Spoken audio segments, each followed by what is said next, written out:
नमस्कार, आजाद सिपाही के विशेष में आपका स्वागत है। मैं हूं राकेश सिंह। जब विपक्ष बोलता है कि 2024 के लोकसभा चुनाव में मोदी लहर नहीं है, तो उसे झारखंड के सिमरिया आकर देखना चाहिए कि मोदी लहर होती क्या है। शनिवार को प्रधानमंत्री नरेंद्र मोदी को देखने और सुनने जिस हिसाब से भीड़ का जत्था आ रहा था, वह शब्दों में कैसे बयां करूं, कठिन लग रहा है। बस समझ लीजिए, भीड़ का नजारा ऐसा कि कभी खत्म न होने वाली कड़ी लग रही थी। भीड़ कहां से शुरू और कहां खत्म हो रही थी, उसे पता लगाने के लिए कई किलोमीटर चलना पड़ता। समय करीब 2 बजे थे। सिमरिया चौक की तरफ से आजाद सिपाही की टीम सभा स्थल की ओर बढ़ रही थी। चौक अचानक से चौक होने लगा। कार्यकर्ताओं और आम लोग पीएम मोदी को देखने के लिए आगे बढ़ रहे थे। सभा करीब 4:30 बजे शुरू होनी थी। दूर गांव से लोग पैदल सभा स्थल पहुंच रहे थे। क्या युवा, क्या जवान, क्या पुरुष और क्या महिलाएं, बुजुर्ग भी बड़े उत्साह के साथ सभा स्थल की ओर तेजी से बढ़ रहे थे। बच्चे भी चहक चहक कर पीएम का दीदार करने के लिए उत्साह के साथ सभा की ओर आ रहे थे। सिमरिया का मौसम भी साथ दे रहा था। शुरुआत में तो धूप थी, लेकिन तपिश कम थी, क्योंकि आसपास के इलाकों में बहुत तेज बारिश हुई थी। खेत के खेत पानी से भर गए थे। हवा इतनी तेज कि पेड़ सड़क पर गिरे पड़े थे। बिजली भी बहुत तेज कड़क रही थी। करीब आधे घंटे में ऐसा प्रतीत हुआ कि कहीं यह बारिश सिमरिया में भी हो रही होगी तो सभा को बहुत असर पड़ता। लोग पहुंच नहीं पाते। जब बारिश हो रही थी तो उस वक्त हम लोग सिमरिया से 40 किलोमीटर दूर थे। कुछ देर के लिए तो गाड़ी भी रोकनी पड़ी थी, क्योंकि पेड़ों से डाल हमारे सामने ही गिर रहे थे।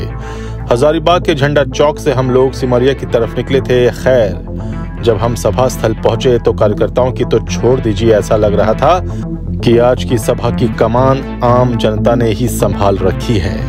इस सभा को महाविजय संकल्प सभा का नाम दिया गया। करीब 3 बजे की बात करूं तो सभा स्थल पर लगा टेंट भर चुका था। जितनी भीड़ अंदर थी, उससे 4 गुना भीड़ टेंट के बाहर भी थी। ऐसा लग रहा था कि मेला लगा है। इसी दौरान अचानक से हवा तेज होने लगी, धूल उड़ने लगी, मोटी मोटी बारिश की बूंदें तेज होने लगी। उसके बाद बारिश तेज हो गई। जो लोग टेंट में थे वे तो आराम से बैठे थे, लेकिन जो भीड़ बाहर खड़ी थी भागकर छिपने की जगह तलाशने लगी। बारिश सिर्फ 15 मिनट तक हुई, उसके बाद रुक गई। मौसम सुहाना हो गया। लोगों को गर्मी से राहत भी मिली। अब हम सभा स्थल में प्रवेश कर गए थे। सभा में मौजूद लोग पीएम मोदी का बड़ी उत्सुकता के साथ इंतजार कर रहे थे। घड़ी घड़ी गजब का शोर जनता के द्वारा। वक्त करीब 3:25। अभी भी बसें भर भर कर लोगों की भीड़ सभा देखने आ रही थी। भीड़ में आ रहे लोगों से जब इस संवाददाता ने बातचीत करनी शुरू की तो सभी मोदी के मुरीद थे। वे सभी केंद्रीय योजनाओं की सराहना कर रहे थे। कह रहे थे मोदी ने खाने को दिया, इलाज कराया। भीड़ में ही एक बुजुर्ग मुसलमान मिले। बातचीत में उन्होंने बताया कि मोदी ने बहुत कुछ दिया है, मुफ्त राशन दिया है, गैस सिलेंडर दिया है, इलाज भी करवा रहे हैं, और क्या चाहिए। समय 5:05। प्रधानमंत्री नरेंद्र मोदी के हेलीकॉप्टर की आवाज सुनाई देनी शुरू हुई। लोगों का शोर और हेलीकॉप्टर की आवाज में कंपटीशन था। जैसे जैसे हेलीकॉप्टर की आवाज तेज हो रही थी, लोगों की आवाज उससे भी ज्यादा तेज। भीड़ में जय श्री राम के नारे लगने शुरू हुए। नरेंद्र मोदी जिंदाबाद का नारा आसमान में गूंजने लगा। समय 5:16 और नरेंद्र मोदी की मंच पर एंट्री होती है। लोगों में गजब का जोश, शोर से पूरा वातावरण मोदीमय हो गया।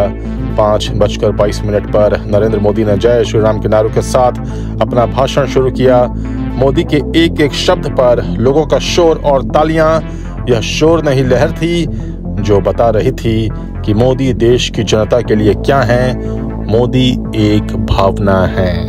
आजाद सिपाही के विशेष में अभी इतना ही। आप हमारे इस YouTube चैनल को जरूर सब्सक्राइब करें और भी अधिक खबरों के लिए पढ़ते रहिए अपना लोकप्रिय दैनिक अखबार आजाद सिपाही। धन्यवाद।